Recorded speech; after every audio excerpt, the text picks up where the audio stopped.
It's cool if I come in? What's up, man? I was late. My bad about that. I was running, trying hard legs, trying to catch the bus, man. What's up, though? What's up? Nah, I'm playing. Hi, y'all. I'm back in a flash, so all y'all could kiss my ass. Yeah, I was really just doing janitorial work. I was cleaning bathrooms and shit. Took a little break because I fixed over like 40 bugs and crashes, and it burned me out big time. Yep, big time. How big? This big. Nah, this big. Matter of fact, it was this big. Like my... you know what. But I'm back now. For the second time. Unlike the fraud, Jesus Christ. Hey, I know I could turn your frown upside down. You better be fucking smiling. You should probably expect less frequent updates from now on. Seeing as how this isn't my job, it's only a hobby. And I have other hobbies besides it. I used to clean the bathroom without even being told to do it after a while. When the niggas would leave, I end up going in and clean the mess up right after they left. And I also hate recording and editing videos. But new update, let's go. First off, none of that. I would like to address something. Many of you have been suggesting that I add a zip to point mechanic for whatever reason. My reply to those people is that this is not a Spider-Man or Batman game. If I added an instant, basically a teleport button, I would ruin the gameplay by making the movement essentially meaningless, because you could just spam the zip and never engage with the actual movement system. I appreciate the suggestion, but while you're brainstorming, just consider the issue of balancing the mechanic and how it would affect other stuff in the game. If you have an idea of how to fix the issue, then I encourage you to leave a comment. With that out of the way, let's move on to the new things in the game. Are you excited? I'm excited. Moving on. Now the enemies have a detection system. If they notice your way... Actually, I don't know why I'm explaining this to you. You know what detection meters are. You're playing Dishonored, most likely. Only difference is in that in my system, if you're close to an enemy, his detection rate will speed up, meaning he'll notice you faster. And if you're in gear 2, i.e. speeding, they won't be able to hear you or see you when you're running past them. Pretty cool, right? Yeah, I know. You don't have to say it. Yeah, baby, I know it. But if you're just running or walking around, they hear your footsteps. So during stealth missions, you have to be all sneaky like. Okay, how do I do that? By crouching. Duh. Ding! Let's get it, nigga, come on. Are you dumb, stupid, or what? Just press the left Control or C button to enter the crouching state. Now, since this is a game all about moving without making any noise. Now, you don't have to say anything. I know it's cool. The crouch state and the soon to be implemented bullet time is how you'll enter stealth mode in the game. In this mode, and only in this mode, come on now, I don't want to make the game too easy. You can perform stealth takedowns, and in the future you'll have access to the other basic stealth abilities like distractions. I plan to add the ability to steal grenades from enemies when you're behind them in the future. Here's a screenshot of all the currently planned features for the stealth aspect of the game. Let me know what you think about them, and of course if you have other suggestions. You already know what to do. Moreover, the enemies finally have a patrol state. They will either stand still, like they ain't got nothing better to do, Scooby-Doo, walk around like a fine lady of the night, lean on walls all nonchalantly. I mean, look at them! Ridiculous! Who the fuck they think they are? Rest on railings to examine the vast horizon. Nice. We like those, we like that. Or sit on chairs. Lazy pricks. This is achieved via smart objects scattered around the map. What are they? What are they? Yeah, what are they? So fucking stupid. Basically, each smart object has a specific type of action associated with it in the AI's behavior tree. Fuck. So, for example, let's say I want an AI to sit down when it's patrolling. All I have to do is place a smart object in the level, set its mesh to be a chair and add the tag sit to it. to it, to it. When the AI starts its logic, it will search for the smart objects with the tag sit. If it finds one that's currently not being used, it will first occupy that object so no other AI tries to use it as well, then move to it. Once the AI is in reach, the object tells the AI what action to perform. In this case, it's playing a sitting animation. And once the animation is finished, the whole logic restarts. So I'm learning about the maths and shit that go into this, like the real deep intricacies. Once the entire combat system is finished, I'll make a separate video explaining in more detail how the AI's logic works along with another one for the combat system itself. So far that's it for the start. Like the chapter says, it's only the beginning. Project better. Speaking of the AI, I also added global object combat for the enemies. Learn how to fucking read, man. Every so often an enemy will pick up an object and throw it at you. Like the grenades, you can't counter them, only avoid them. But once bullet time is re-implemented, you'll be able to catch them mid-air and throw it back at them. If you want, that is. Hey, I'm not trying to force anything on you. If you don't want to, then you won't have to. I have the enemy's health cause it's just not right for a speedster to not be able to take out a regular human in a few punches. As you can see, there are a lot more hit animations for the enemy now. I also changed the enemy's accuracy to be less accurate to balance, no Thanos, the difficulty. As I received words from my playtesters that the combat was too hard. Oh, it was just so hard. Boo-hoo. Just get better. Get good and get better. The main change was the increasage. Is that a word? Fuck it, it is now. The increasage of the maximum amount of enemies that can attack the player. At first it was just one lonely guy. But now it's two. He ain't lonely no more. He got a buddy. Look at him. He's so happy. Ah, still can hit me though. And when you're sprinting, the number increases to 3. It was a bit weird that you had all these persons with guns. I'm fucking him up with the vocab, ain't I? And they only shot at you one at a time. There he is! Quick, somebody shoot him! You shoot him. Nah, you shoot him. Dude, I shoot him. What if it's not the shit out of me? Have this guy shoot him. No, I'm good, thanks. Man, here, I'll shoot him for fuck's sake. So I changed it, cause why not? I can do whatever fuck I want. And you can stop me. Nanny the boo boo. I think 2 people is the best number, because any more and the player will not have a chance to perform any combos. Because they will be constantly spamming the counter key, which is now the middle mouse button. You'll see why. Foreshadowing. Planned enemy types. Now keep in mind that the game is still under development, which means none of the things planned or already implemented are 100% guaranteed to be in the final product. You gotta learn from the past, but you also shouldn't be too concerned with the past. Anyway, these are all the enemy types that are planned for the final game. Minigun enemy type. Lightning gun enemy type. These will shoot lightning bolts at you. If they hit you, you'll take a huge amount of damage and enter ragdoll, and you can only attack them while they're reloading their guns. Otherwise they will shock you. Rocketeer enemy type. These will shoot homing missiles and will always predict where you'll be before firing. After they shoot a rocket, they'll switch to knives and try to stab you 3 times. Their attacks are independent of other enemy types, as in they will always attack you, even if 2 enemies are already attacking you. Tank enemy type. These are the enemies that have super strength. They are the most aggressive and move and attack twice as fast as the others. If you try and run away from them, they will follow you for a while. For example, if you run up a rooftop, they will jump up to you.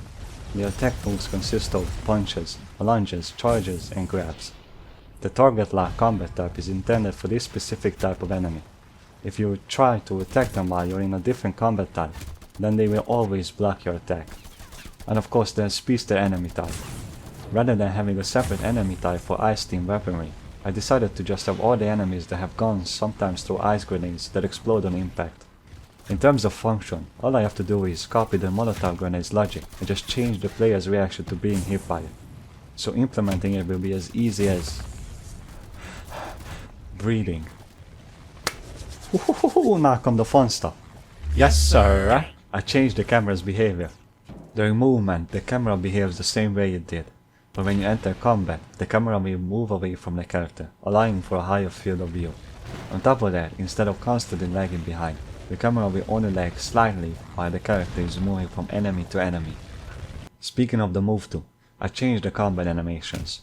First, I replaced some of the placeholder animations by getting / making a lot of new close attack animations, and I also changed the move to animations for when the enemy you're attacking is in a galaxy far away. The move to blends into the close attack animations once you're near enough to the enemy being attacked.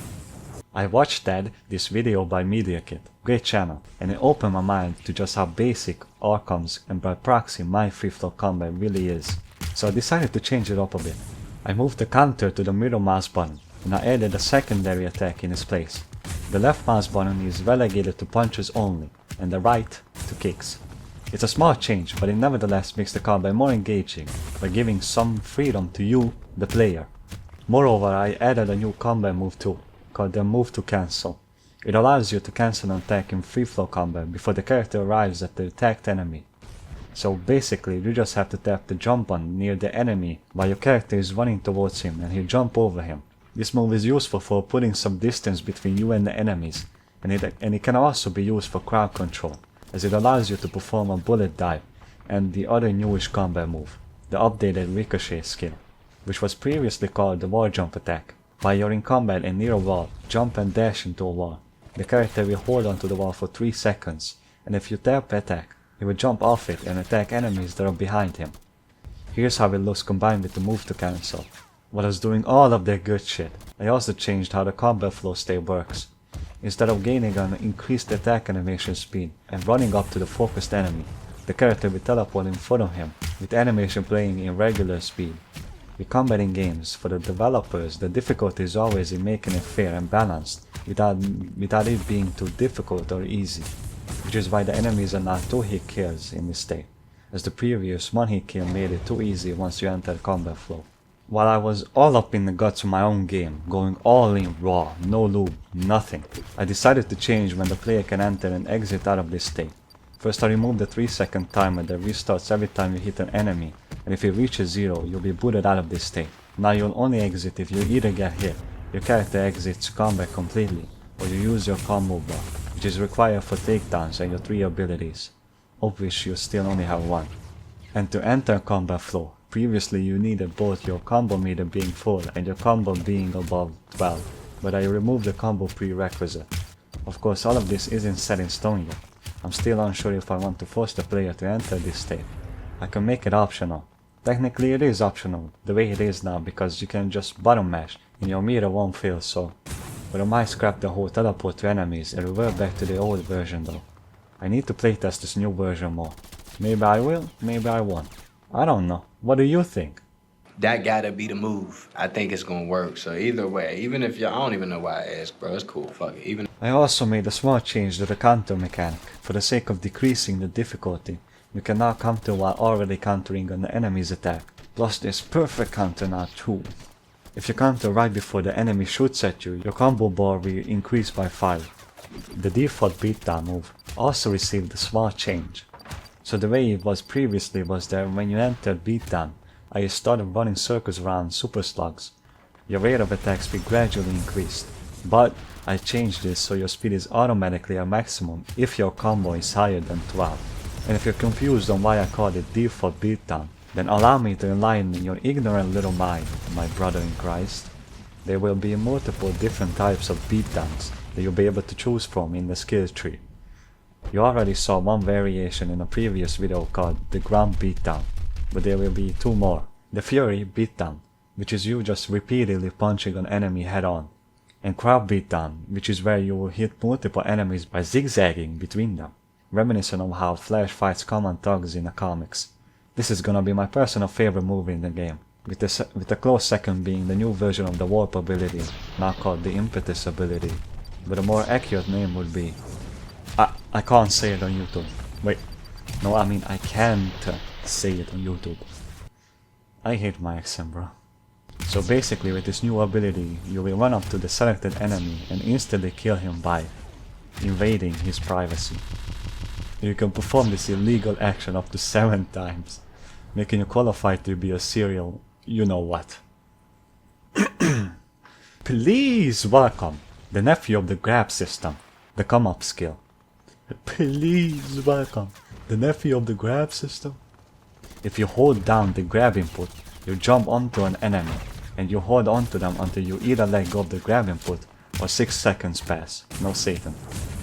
After which you launch yourself off them high into the air, like the giant red fox Sonic. This move is meant to be used for crowd control, since you can pair it with the bullet dive skill. If successfully performed, it will also add 1 to your combo counter.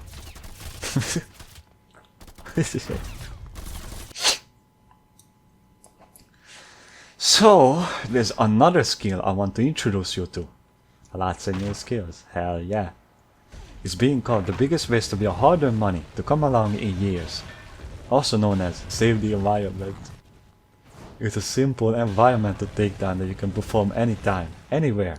When you're holding on an enemy, just press the takedown key near a wall and you'll save the environment by it. One day, Unc come in. He get the beating on his chest. I'm like, hold up. You gonna have to go. I'm gonna get the street sweeper. He keep talking. We get the... I put him in one of them, right? Next thing you know, I took this nigga up, bro, to the heights.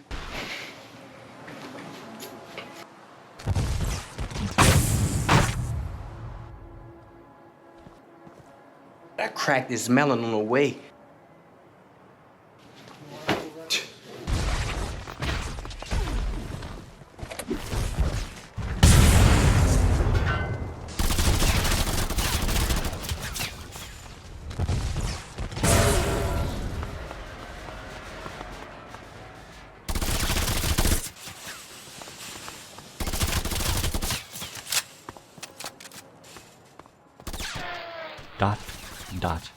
Dot. In the previous video I explained what I plan to do for the combat system, and since the default combat type, that being the free flow, is finally finished, I've started implementing the other types, starting with the real-time one. Dang, so nice I had to say it twice. All you have to do to switch to this combat is to hold down the sprint key. This is the Jedi Academy style combat I talked about, when you can move around while attacking. The difference is that in Propulsion, you have to aim your attacks with the movement keys, as opposed to the camera like in Academy. I tried having the character attack in the camera's direction. Jesus Christ, what the fuck was that? But it looked weird, with the model's upper body twisting all over the place. In the end, I think the movement keys are a better option for what I'm going for with this combat type anyways.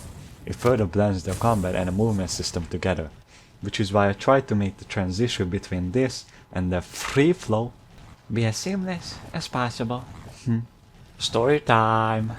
I awoke one morning to my dog barking like crazy, so I went outside to check up on him and found him in the backyard barking at a hedgehog. It was a cute little critter, all curled up in fear. I grabbed the shovel and picked it up to put him outside. I guess he tried to walk across my yard, but my dog caught him. Anyways, when I put him outside, I realized that he was fucking blue and talked. I was like, what the fuck? I thought I was going insane in the membrane, like that one song. Then I heard him say, hey, my name's Sonic, what's yours? Man, I thought I was still dreaming. I thought I was in my comfy ass bed, catching some Z's. But then this goddamn blue hedgehog jumped in there and bounced off my head, off the top of my dome. And that's how I came up with the idea of a new skill called Cannonball. Without the yaw part, of course. To perform it, just press the right mouse button while you're in the air and the character will curl up into a ball. And if you hit an enemy, you bounce off them, like the giant fucking red did to me. I'm still pulling spikes out of my head. Motherfucker did an actual hit and run, and I ain't talking about that Simpsons game. I got my lawyer on a speed dial, trust that. Even though I'm not white, I'ma still sue his ass.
As you may have noticed by now, you can't jog in the game.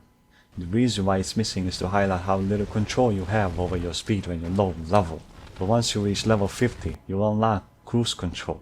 The persons that play the game have told me that once your speed is blinked out, it's hard to control the character. So I added this mechanic. If you know how to drive, you know what this does. If you don't, then just watch the footage. The logic behind all of this is to make you feel like you're not fully in control of your speed when you've just started playing the game. But as you progress, you slowly start to unlock better and better skills, while your speed also increases and the character becomes easier to control. There, you happy? That is why I changed the low level movement to look more like the character is sliding around.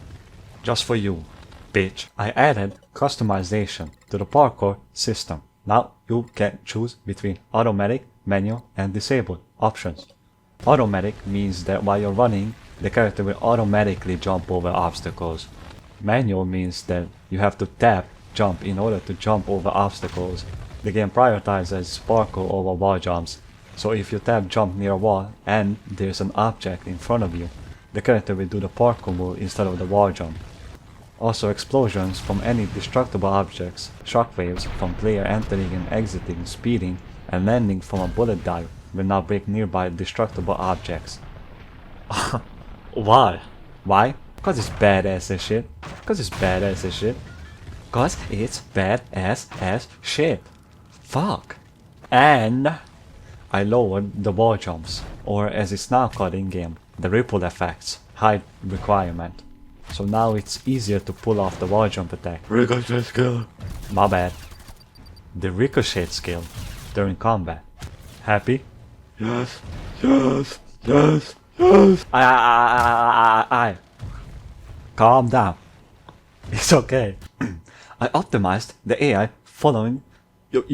using the following methods. Wait, let me do that again. I optimized the AI using the following methods. Switching the walking mode to mesh walking. It's a less complex version of the regular walking mode the characters use in Unreal Engine. This means that the AI's movement component will take up less resources for its calculations. Which is good. That's why I changed it to this. Man, shit. Move behavior tree specific functions to C++ as blueprints for performance with AI logic is really bad. It's really bad. How bad?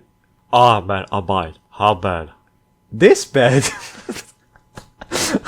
Set the movement component to do not take when the enemy is not on screen. Correctly set up the enemy and rifle mesh LODs, also known as level of details. I also optimized some of the game's VFX, because my game has those too. And finally, I moved the animation blueprint logic to C++ and another plus also, and moved some of the things out of take. Yeah. And that's it. Now check this out. Instead of over-explaining the next couple of points and wasting your time, I will give you the TLDR. Aren't I nice? Come on man, stop lying. I'm the nicest motherfucker you'll ever meet. If I had to make a choice between saving my mother and saving you, I would choose you. Or not I nice? Come on man. I changed the max level to 999, not 9000. Only increased it. The player won't unlock anything after 100. I added Xbox and PlayStation controller support, and the final game will still be PC exclusive because I really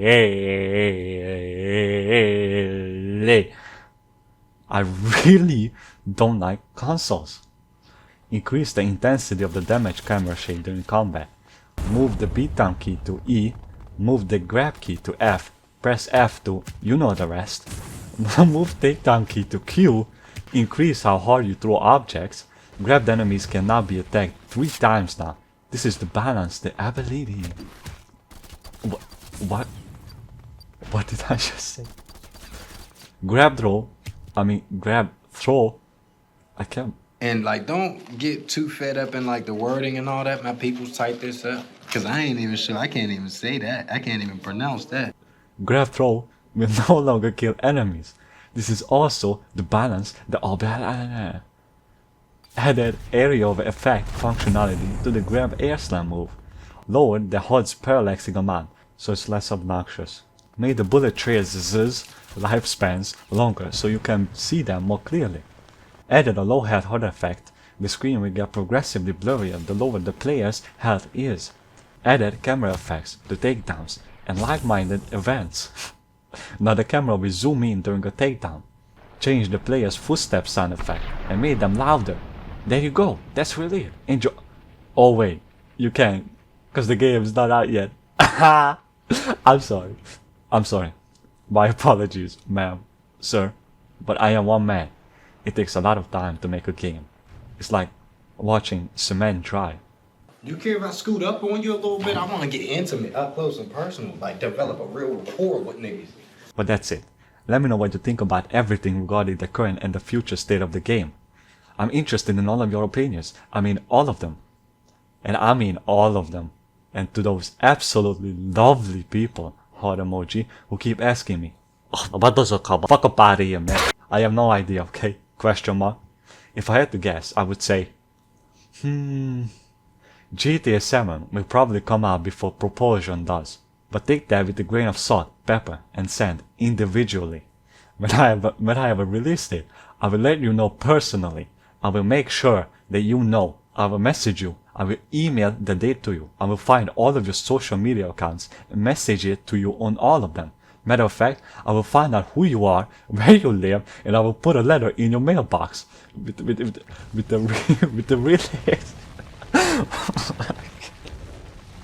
the release date. With the release date in it. And I will also find your whole family and let them know to let you know when the game is coming out. Extended family included. So stop typing right now, Jason. Get your monkey flipping hands off the monkey flipping keyboard and just flipping shit the fuck out. And as the great Chief Keef once said, Follow me on Twitter, 250 shot, max 100 shots for that nigga. Pussy, dick, fuck, shit. I'm so excited. I needs, my nigga.